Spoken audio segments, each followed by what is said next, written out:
우리가 이제 2024년도 새해가 밝았습니다. 새해 첫 주일 예배를 우리가 이렇게 하나님 앞에 나와서 예배드리고 있는데요.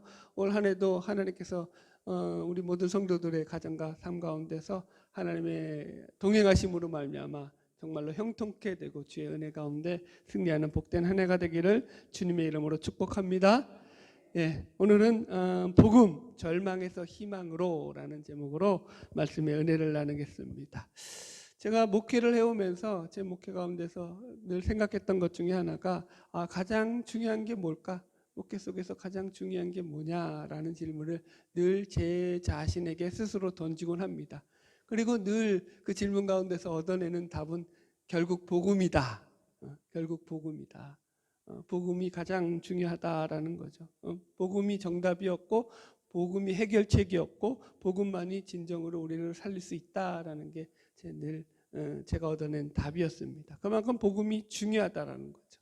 그래서 올 한해는 제가 조금 더 이 복음이라는 주제를 가지고 여러분들에게 많은 말씀을 전해야겠다라는 생각을 그렇게 가지게 되었습니다. 그래서 올해 우리 교회 표어도 복음적 교회를 꿈꾸며라고 정했던 것입니다.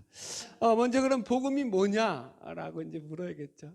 뭐 복음에 대해서 다 알고 계시겠지만 그래서 다시 한번 여러분들 들었던 분들은 다시 복습한다 생각하시고 처음 듣는 분들은 이거 잘 알아야겠다라는 생각으로 들으시기 바래요. 복음이란 일단 그 말의 의미를 보면은 이 한자잖아요. 복복자에다가 소리음자, 그죠? 그래가지고 복된 소식, 복된 소리 이런 뜻이죠. 그래서 기쁜 소리, 기쁜 소식이라고도 번역을 하죠. 이제 이 말보다는 좀 더 원형에 가까운 게 헬라어죠.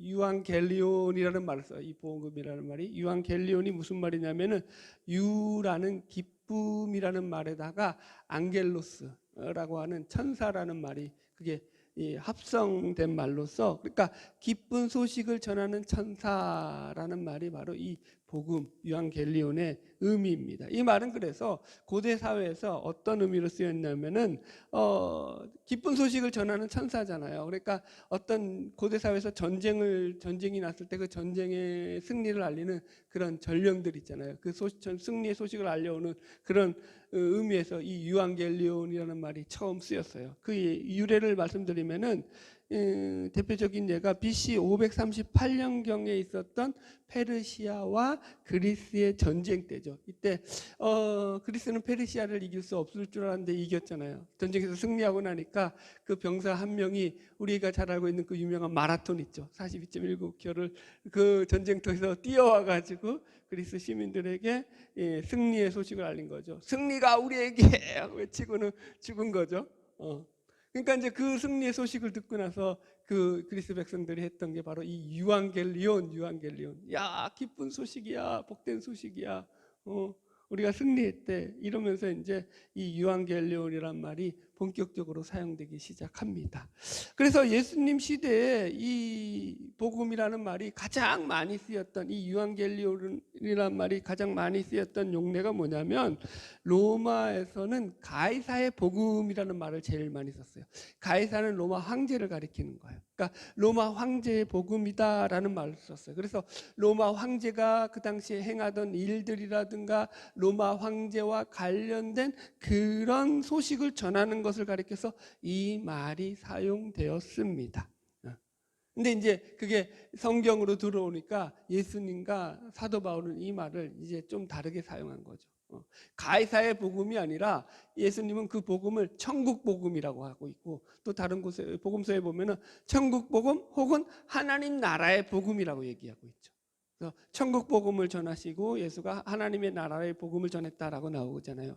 그래서 이 복음은 결국 말하면 예수님이 말씀하신 복음은 하나님 나라의 소식, 하나님 나라에 하나님이 통치하시고 하나님이 다스리시고 하나님이 일하시는 것을 알리는 것을 복음이라고 이해하면서 설명을 했죠.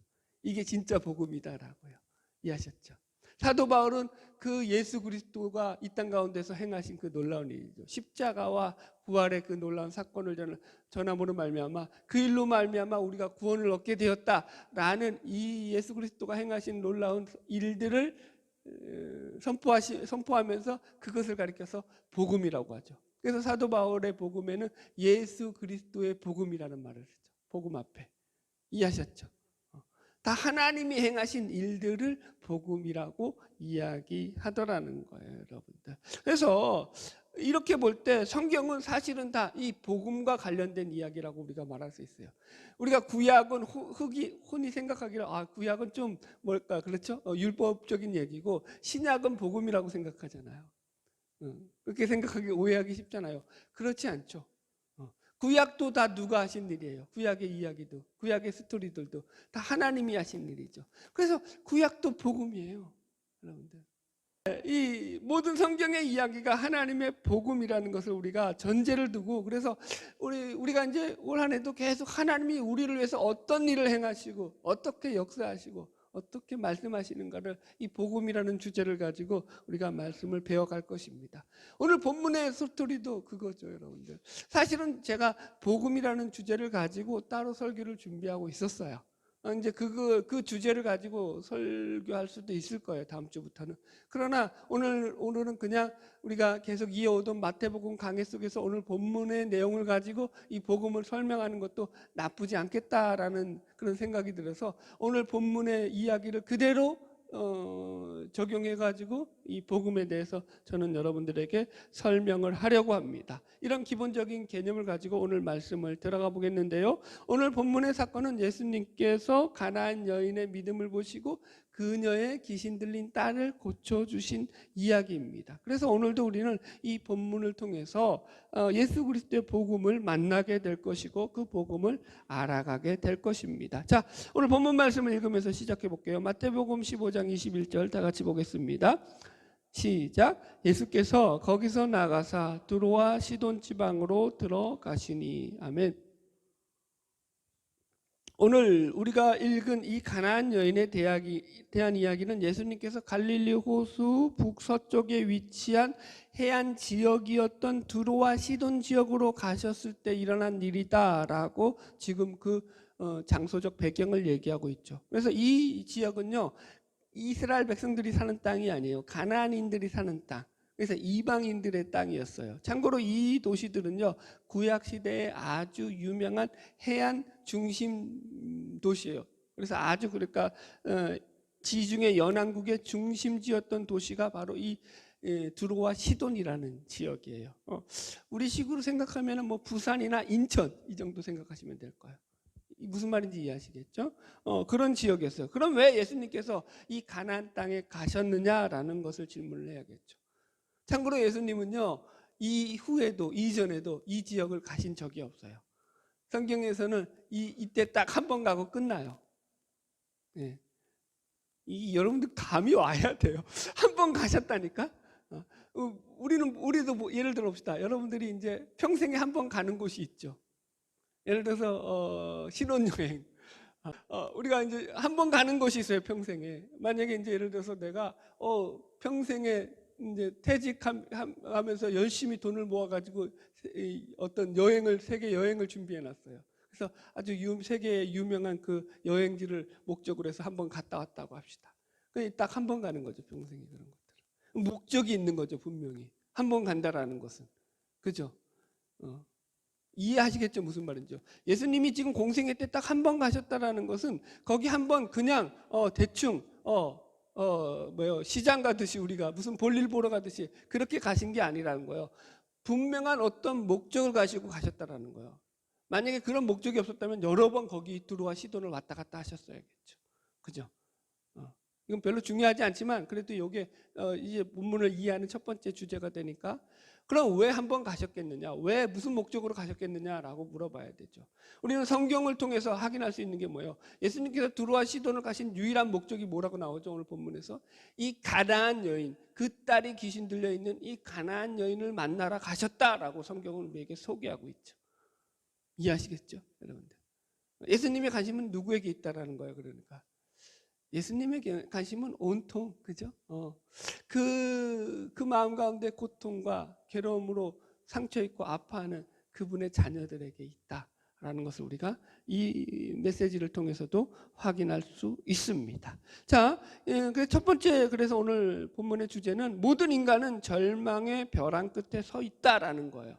모든 인간은 절망의 벼랑 끝에 서 있다. 자, 22절 읽어보겠습니다. 시작. 가나안 여자 하나가 그 지경에서 나와서 소리질러 이르되 주 다윗의 자손이여 나를 불쌍히 여기소서 내 딸이 흉악하게 귀신 들렸나이다 하되. 자, 보세요. 이 가나안 여인은 지금 예수님을 찾아왔습니다. 그리고 이 여인이 가나안 여인이라고 해가지고 이 여인은 이스라엘 사람이 아니라 이방 여인이었다는 것을 성경에서 분명히 기록하고 있죠.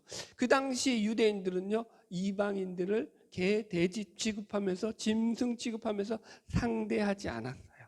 여러분들, 그게 이제 기본적인 이해를 가져야 되는 거죠. 그래서 이 여인이 유대인 랍비였던 예수님께로 나와서 지금 다급히 예수님께 아뢰었다라는 것을 보니까 여러분, 이 여인에게는 아주 그러니까 이 절박한 사정이 있는 거죠. 유대인과 이방인 사이에 금기시 되었던 행동을 끊고서 지금 예수님을 찾아 나온 거잖아요. 그래서 이 성경을 보면 예수님께 찾아 나와서 이 여인은 자신을 불쌍히 여겨달라고 하면서 내 딸이 흉악하게 귀신 들렸나이다 라고 예수님께 애원하고 있는 것입니다. 자신의 딸이 귀신이 들려서 정상적인 생활을 하지 못하는 것이 예수님을 찾아 나온 이유가 되었던 거죠. 여러분, 우리가 한번 생각해 보세요. 이런 딸을 키우는 어머니의 심정을 우리가 다 이해할 수 있을까요? 저는 그게 불가능하다고 생각해요. 우리가 어느 정도 짐작은 가지만 여러분, 확실히 이 여인이 얼마나 큰 고통을 당하고 살았을지는 모르는 거죠. 요즘 유명 탤런트인 우리 이성균 씨가 죽음으로 인해 가지고 많이 이분의 죽음을 안타깝게 생각하는 분들이 많습니다. 제가 부목 시절에 경험했던 일입니다. 그때가 아마 2008년도인가 9년도인 걸로 기억해요. 제가 신방을 가서 두 딸을 둔 아버지 성도를 신방하게 됐어요. 이 성도님은 사춘기에 접어든 두 딸을 둔 그런 아버지였는데, 이 집은 엄마가 일찍 돌아가는 바람에 아버지가 홀로 이 두 딸들을 키워야 됐어요. 그러니까 이 딸을 키우는데 남자잖아요, 더군다나. 그러니까 엄마의 손길이 필요하잖아요, 여자애들은. 근데 그 손길을 못 받은 거죠. 어떻게 됐을까요? 아이들이 자라면서 점점 삐뚤어지는 거죠. 그러면서 우울증을 앓게 된 거예요. 아주 심각한 우울증 증상이 있었어요.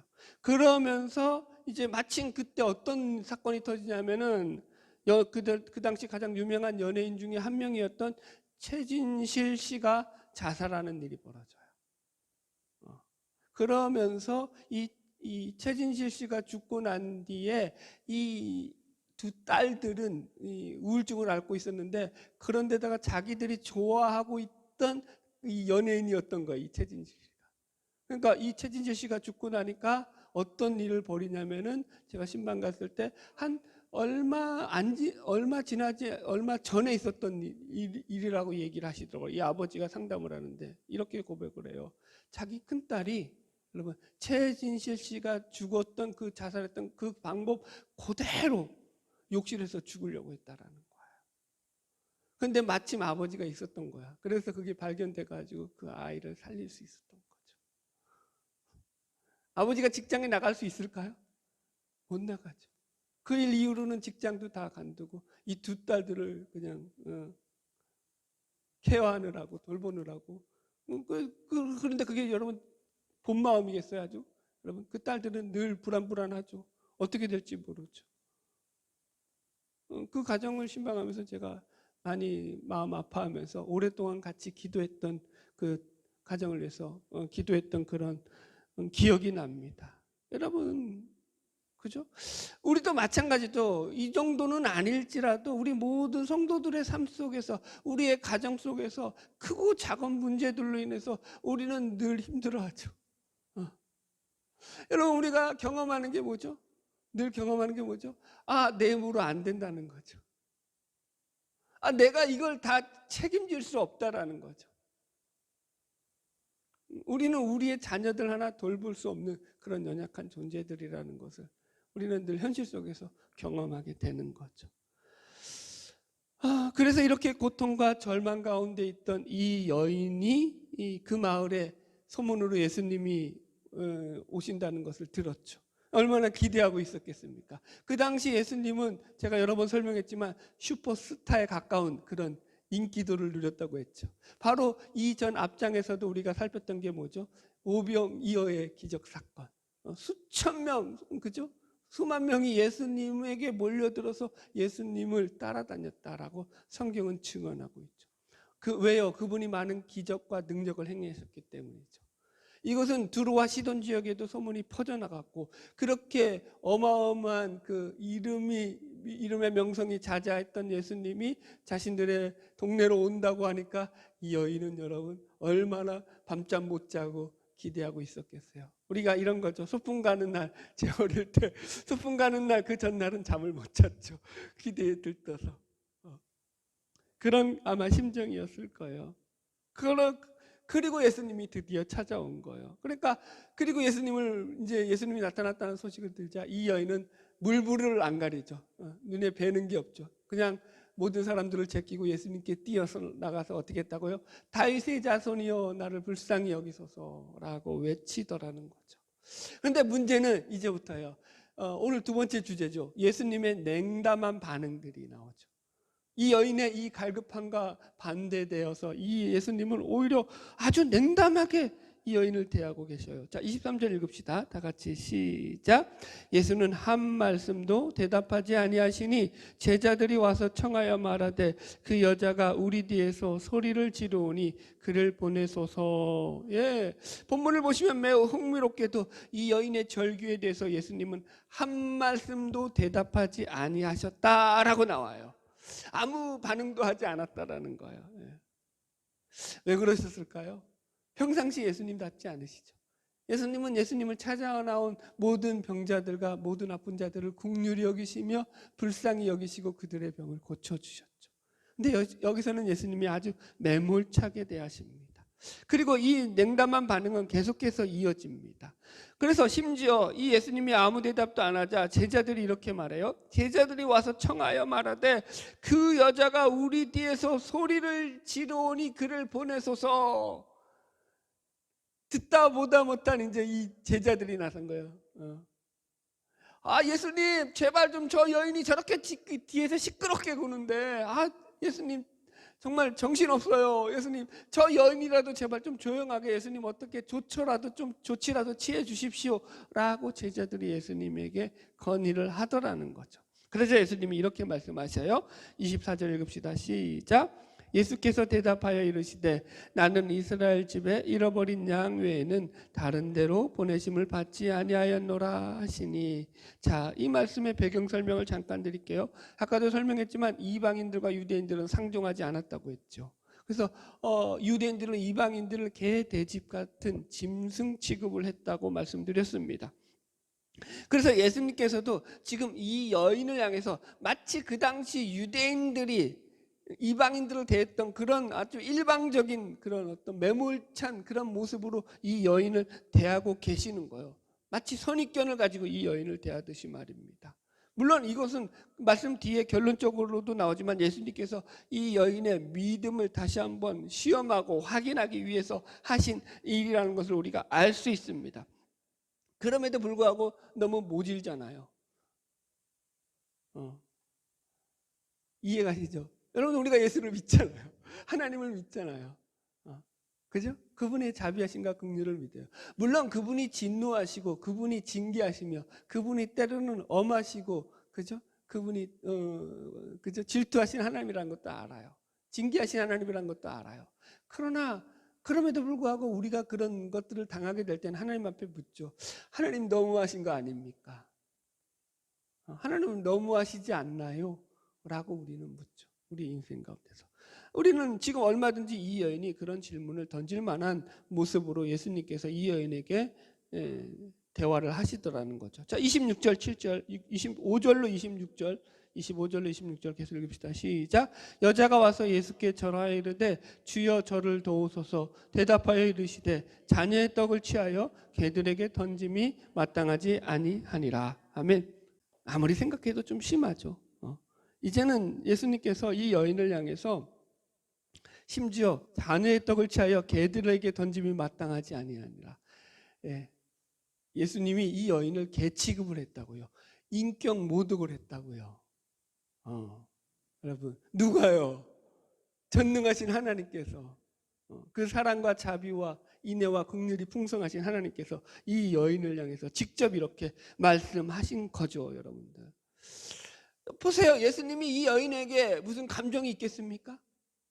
이 여인에게 이렇게 악담할 까닭이 있을까요?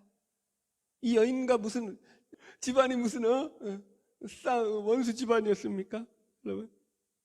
근데 예수님이 왜 이렇게 하시느냐라는 거예요. 왜 이렇게까지 몰아붙이시느냐는 거죠. 여기서 우리는 세 번째 주제를 만나겠죠. 이것이 바로 복음의 시작이라는 거예요. 복음의 시작. 자신의 자존심을 내려놓게 하는 거죠. 이건 이제 복음적인 그런 어떤 표현으로 하자면 자중심의 우상을 내려놓게 하시는 거예요. 이걸 조금 더 세련되게 하면 자중심의 우상을 내려놓게 하는 작업을 하시는 거예요. 여러분, 지금 이런 말씀 속에서 사실은 복음이 우리 안에서 어떻게 작동하는지를 우리가 보게 되는 아주 중요한 요소들이 여기에 담겨 있는데요. 예수님께서 이 여인에게 계속적으로 어떻게 보면 복음을 전파하는 가운데 행하시는 일들이 이런 모습으로 지금 우리에게 보여지고 있는 거죠. 그게 뭔가 하면 이 여인에게 자꾸 너는 아무것도 아닌 존재다라는 것을 스스로에게 직면하도록 만드시는 거예요. 이걸 조금 더 분명하게 말하자면 인간의 제약된, 인간의 연약함, 인간의 무익함을 인식하도록 만드는 거죠. 한마디로 나는 아무것도 아닙니다라는 것을 스스로 고백하게 하시는 거예요. 그래서 이걸 제가 세련되게 말하면 자아숭배의 우상을 내려놓게 하는 일이다라고 말씀을 드렸습니다. 여러분, 자아숭배의 우상이 있죠. 우리는 인간 본질을 직면하게 만듦으로 이게 깨져야 돼요. 내가 누군지를 스스로 여러분 직면해야 된다니까요. 여러분, 사실은 이것이야말로 우리가 우리의 삶 속에서 하나님 나라의 복음의 꽃을 피우기 위해서 반드시 일어나는 첫 번째 과정입니다. 그래서 어떻게 보면 잔인할 정도로 반복해서 이 여인을 통해서 확인하고 계신 게 뭐냐면, 너는 너 자신의 힘과 능력으로는 네 딸을 고칠 수 없는 존재다라는 것을 확인하게 하시죠. 이어령 교수님 돌아가셨지만 자꾸 하셨지만 이분도 예수를 믿을 때 그렇게 믿은 거 아니에요. 그죠? 세상적으로는 모든 사회적 지위와 부와 명성을 다 얻었다고요. 인기와. 그죠? 엄청 능력이 많고, 그죠? 엄청 인간적으로는, 그죠? 탁월한 분이셨죠. 그런 인간적인 능력이 탁월했던 그런 분이셨음에도 불구하고 자기의 사랑하는 그 딸이 암에 걸려서 죽어가는데 그 딸을 위해서 자기는 아무것도 해줄 수 없더라는 거죠. 자기가 해줄 수 있는 게 아무것도 없더라는 거예요. 거기 속에서 자신의, 그죠? 무익함을 깨달았죠. 인간의 연약함을 깨닫죠. 그리고 하나님께 의지하게 되고 하나님을 바라보게 되었다라는 것이 그분의 고백이죠. 여러분 보세요. 지금 예수님께서 왜 이렇게 잔인할 정도로 어떻게 보면 매우 그저 모질게 이 여인을 몰아붙이고 있느냐라는 거예요. 그것을 통해서 우리의 인간 본질, 우리 안에 있는 죄인됨을 깨닫게 하시고 그걸 부수시는 작업을 하는 거죠. 이 여인이, 그래서 보세요. 본문을 통해서 계속 이 여인이 반복해서 하는 말은 뭐밖에 없냐면은 예수님 도와주세요. 예수님 불쌍히 여겨주세요. 이거밖에 없어요. 확인해 볼까요? 22절 시작. 가난한 여자가 하나가 그 지경에 나와서 소리질러 이르되 주 다윗의 자손이여 나를 불쌍히 여기소서. 25절도 보세요. 여자가 와서 예수께 절하며 이르되 주여 저를 도우소서. 그죠? 27절을 보세요. 여자가 이르되 주여 올소이다마는 개들도 제 주인의 상에서 떨어지는 부스러기를 먹나이다. 이 여인은 심지어 예수님이 너는 개야, 개 같은 존재야 라고 인격 모독을 했는데도 불구하고 어떻게 대답했다고요? 예, 맞습니다. 저는 개예요, 개 같은 존재예요. 그러면서 그럼에도 불구하고 그 주인의 상에서 떨어지는 부스러기, 주님이 주시는 그 은혜의 부스러기 조금이라도 저는 주님 갈망합니다. 소원합니다. 그거라도 저에게 내려주세요 라고 고백을 하고 있더라고요. 여러분, 그래서 예수님은 이 여인에 향해서 내 믿음이 크도다라고 칭찬을 하시는 거죠. 이걸 믿음이라고 표현하시고 계시다고요. 여러분, 보세요. 여러분, 우리는 누구나 그래요. 만약에 우리가 누구에게 모욕적인 일을 당하거나 말을 듣게 되잖아요. 그럼 어떻게 행동할까요? 똑같이 대갚아주죠. 그 속된 말로 뭐 있잖아요. 그 강아지 아주 그 싸나운 버전. 우리는 늘 우리 입에서 많이 쓰죠. 사람들이. 개 땡땡아 하면서 막 싸우잖아요. 아유, 강대상에서 욕을 할 수 없고. 그럼 어떻게 하죠? 뭐? 그럼 똑같이 싸우죠. 이 개 땡땡이가? 응? 그러면서 그래, 네 죽고 나 살자 이러면서 이제 막 멱살질을 벌이죠. 이게 세상이 살아가는 어떤 모습이죠. 그럼 하나님 나라는요? 하나님 나라는 그렇지 않다라고 얘기하는 거예요. 지금 여기서도 얼마든지 이 여인은 예수님으로부터 당한 이 모멸감과 모욕감을 가지고 예수님에게 대들 수 있었죠. 그래, 너 잘났다. 그래, 너만 잘났냐. 그래, 너 능력 좀 가졌다고 해가지고 이렇게 사람을 무시해도 되냐. 야, 너 사람 병 고치는 거 고치기 전에 먼저 네 인격부터 고쳐라. 이 모지라 하면서 아, 이거 제가 하는 얘기 아니에요. 이렇게 이거 표현을 해도 너무 거칠었나? 똑같이 대들 수 있죠. 그래, 내가 개면 너는 뭐냐 하면서. 근데 그렇게 안 하죠, 여러분. 이 여인은 예수님의 말씀을 있는 그대로 받아서 자신의 무지함과 나약함을 있는 그대로 그분에게 아뢰고 있다라는 거죠. 이 사실이야말로 우리가 하나님 나라의 복음을 이해하고 받아들이는데 매우 중요한 단서가 된다라는 거죠. 팀 켈러 목사님의 센터 처치라는 책에 보면 이런 사실을 이렇게 정리하고 계셔요. 복음의 능력은 크게 두 가지 움직임으로 다가온다. 첫째는 나는 내가 감히 생각했던 것보다 훨씬 더한 죄인이고 허물 많은 존재입니다 라고 고백하는 것이다. 이게 첫 번째고요. 두 번째는 나는 내가 감히 바랐던 것보다 더 많은 사랑을 받고 용납되었습니다 라고 말하는 것이다. 이해가 가시나요? 여러분들? 복음이 들어오는데 우리에게 이런 두 가지 큰 움직임이 나타나고요. 나는 내가 생각했던 것보다 훨씬 더 큰 죄인이라는 걸 복음 안에서 발견하게 되죠. 그리고 나서 두 번째는 뭐라고요? 나는 내가 생각했던 것보다 하나님에게 훨씬 더 큰 은혜를 입고 살아가는구나 라는 걸 깨닫게 된다고요. 이게 복음이라고요, 여러분. 여러분, 우리가 예수 그리스도의 그 복음의 자유함을 맛보기 위해서는 우리의 인간의 본질됨을 우리가 스스로 볼 줄 알아야 된다라고요. 우리는 모두가 그렇죠. 우리의 삶의 본질은 하나님의 영광이 아니라 우리 자신의 영광을 위해서 살아가고 있죠. 이건 너무 지극히 당연해가지고 성경은 그게 죄라고 얘기하고 있는데 우리는 그걸 알면서도 그렇게 살죠. 아까도 이제 주일날 차량 운전을 돌잖아요. 제가 차 운전을 하는데 저는 이제 조금 제가 그럴까 뭐랄까요, 빨간불에서 파란불이 변해서 이제 우회전해서 이제 들어가는 길로 들어갔어요. 조금 빨리 들어갔죠. 근데 이제 뒤에서 따라오는 차가 파란불이 변했는데 왜 들어왔냐? 근데 거리는 상당히 멀었어요. 그러니까 얼마든지 그거는 이제 지나갈 수 있는 길이었어요. 근데 들어왔다고 뒤에서 빵빵대면서 손가락질하면서 쫓아오는 거예요. 성질 같아서는 같이 내려가지고 그런데 우리 교회는 뭐가 붙어있죠? 교회 팻말이 붙어있죠. 여러분, 인간은요 자기중심적이죠. 여러분, 자기 영광을 위해서 살죠. 인간은 변하지 않아요. 여러분, 그런데 복음이 들어온다는 것은 내가 그런 존재인 걸 깨닫는 거죠.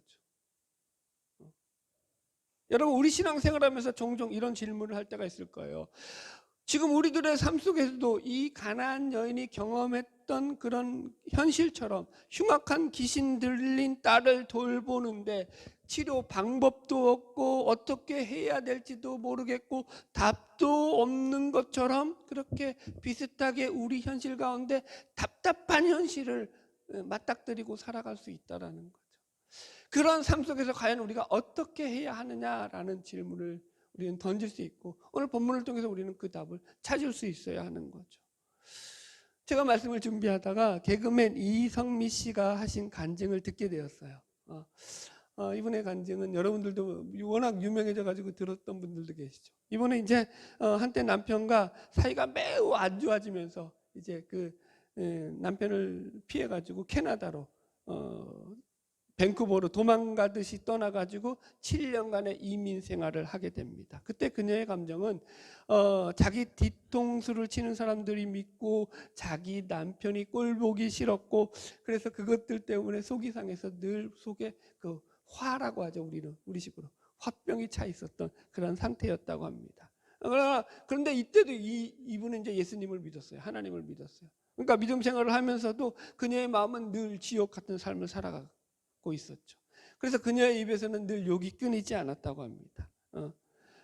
그런데 자기가 욕을 그렇게 하면서도 욕이 나쁜지를 몰랐대요. 갑자기 마음이 찔리네요. 그때 그녀가 자신의 아들에게 썼던 욕들이에요. 이거 그냥 읽어드릴게요. 그녀가 했던 거니까 제가 욕을 하는 게 아니에요. 그냥 여기서 욕을 잘 어눌하게 읽어서 내가 욕을 잘 못하는 사람이라고 해야 될 텐데 이거 너무 잘 읽으면 안 될 텐데 이렇게 욕을 해요. 야 이 새끼야 밥 먹어.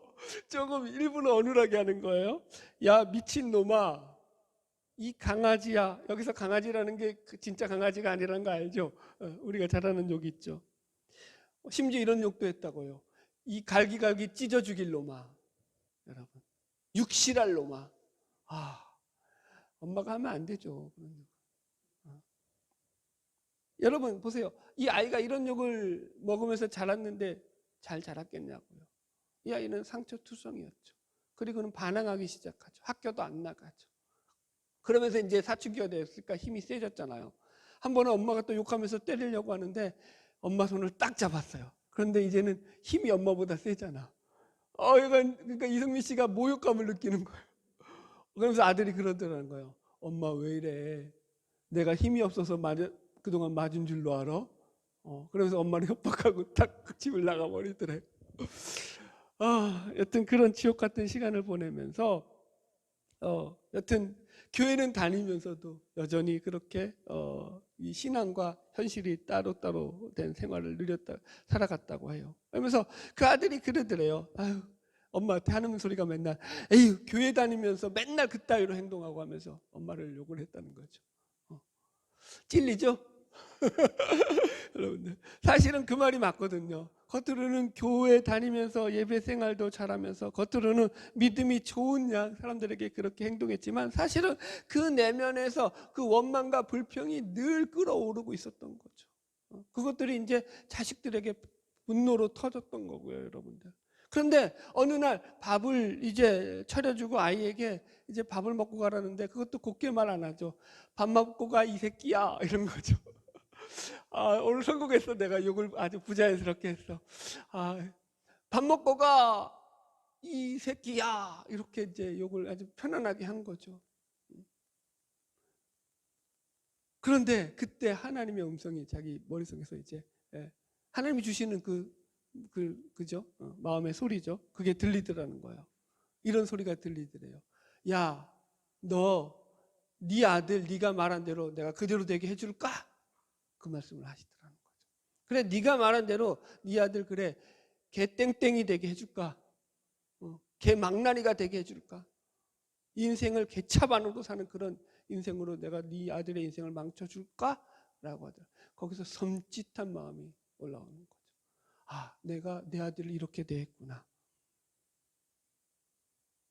그죠? 민수기에서 뭐라 하셨다고요? 하나님께서 너희 말이 내 귀에 들리는 대로 그대로 행하리라. 이 사람이 2층으로 올라가 가지고 거기서 꼬꾸라지고 회개를 한 거죠. 여기서 진짜 회심이라는 거예요. 사실은 이 여인에게는 하나님 앞에 회개를 한 거죠. 자기가 얼마나 하나님을 엉터리로 믿었었는지, 복음 밖에 살면서 복음으로 살아간다고 가식을 떨었는지. 그리고 나서 그 뒤로부터 진짜 욕을 안 했답니다. 이제 한 주, 두 주, 한 달, 두 달 지나도 욕을 안 하니까, 몇 개월이 지났는데도 계속 욕을 안 하니까 이 아들이 신기한 거예요. 그래서 아들이 물었답니다. 엄마 왜 욕 안 해? 그러니까 이제 솔직하게 얘기한 거죠. 아, 내가 그때 그런 일이 있어서 하나님 앞에 회개했단다. 이렇게 얘기를 했다고 합니다. 그러자 아들이 그러더랍니다. 아유, 하나님이 그럴 거면은 진작에 좀 하나님 이야기해 주시지. 왜 그때 얘기해가지고, 그러면 진작에 우리 엄마가 이 못된 버릇 고쳤을 텐데, 뭐 이런 식으로 얘기하더라는 거예요. 여러분, 이 간증의 결론이 뭐죠? 그런데 사실은 하나님은 끊임없이 자기에게 얘기를 했다라는 거죠. 끊임없이 하나님은 자신에게 말씀을 했는데 내가 그 말을 안 들었던 거죠. 내 마음대로 자기 중심의 우상을 섬기느라고. 그죠? 자기 우상에 빠져 있어서. 여러분들. 그 뒤로 이 아들이 새롭게 됐다고 합니다. 학교도 나가고 공부도 하기 시작하고 변화된 거죠. 여러분들. 자, 오늘 말씀을 정리하도록 하겠습니다. 오늘 우리는 예수님께서 가나안 여인의 귀신 들린 딸을 고치는 말씀을 나눴습니다. 예수님은 가나안 여인의 딸을 고쳐주시기 전에 그녀에게 먼저 매우 냉혹하고 잔인해 보일 정도로 예수님께서 아주 심하게 이 여인을 몰아붙이셨죠. 그리고 이런 예수님의 행동은 이 여인 안에 가지고 있던 자기 숭배의 우상을 내려놓게 만드는 작업이라고 말씀드렸습니다.